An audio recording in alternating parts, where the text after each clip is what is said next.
will reconvene at 1 p.m. Senator Kennedy? Thank you, Mr. Chairman.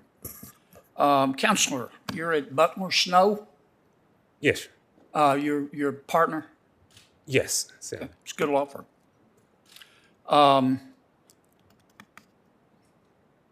I have some experience with our Department of Motor Vehicles in Louisiana. I spent a year there one time trying to get my son's lost license renewed.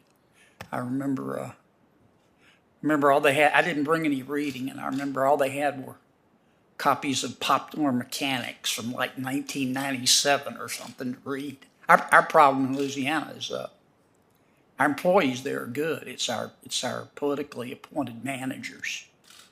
I was asked one time, how many managers do we have how many managers work at our Louisiana Department of Motor Vehicles?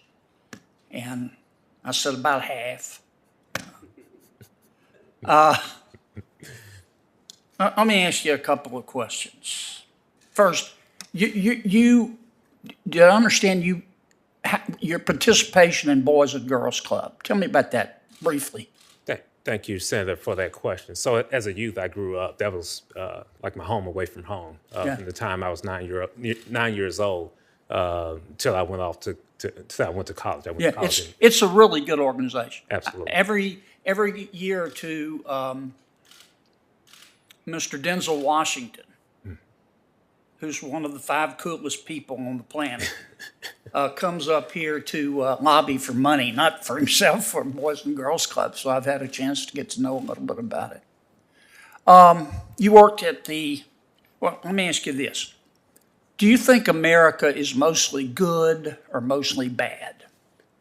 Thank you, Senator, for that question. You're welcome.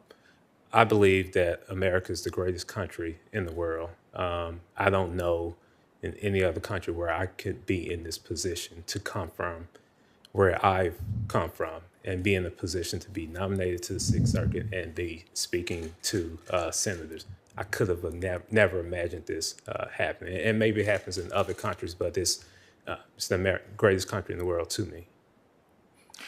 I agree with you. Look, I don't know whose fault it was, but you may want to go back and talk to your friends at the White House. It's very unfortunate that Senator Blackburn and Senator Haggerty didn't have a chance to sit down with you. And I don't want to get into whose fault it was, but it's the White House's job to make sure that happens if they really care about what we think. And I gave this same speech to employees at President Trump's White House as well. For a while, my experience with some of the people in charge at the Trump White House was different from Senator Durbin's. I was brand new, and their attitude toward me was pretty cavalier. Just sort of sit down and shut up, and it's not cool when our nominees don't take it upon themselves, if the White House doesn't encourage it, to go sit down with the senators. It's not fair. It puts us in a horrible position. It's disrespectful. You're going to be appointed, if you're confirmed, to one of the most powerful jobs on the planet. And that's not an exaggeration. You have a lifetime appointment.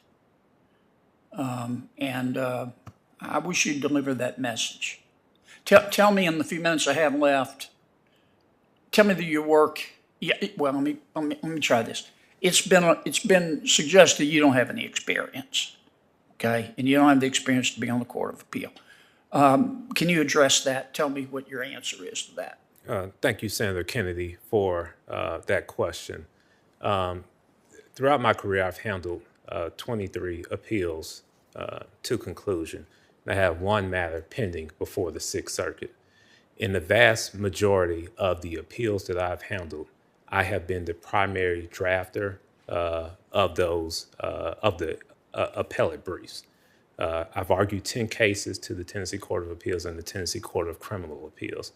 I have not argued a case to the Sixth Circuit. Additionally, I have significant trial experience, having tried 19 cases in federal court and state court. And that doesn't take into account I've litigated hundreds of cases. And as you know, some cases are sometimes resolved by settlement, some by dispositive motions. So I have that experience as well. Okay, I'm over time. Thank you, Mr. Chairman. Thanks, Senator Kennedy. I want to make a matter of record here. When Supreme Court Justice Amy Coney Barrett was nominated to the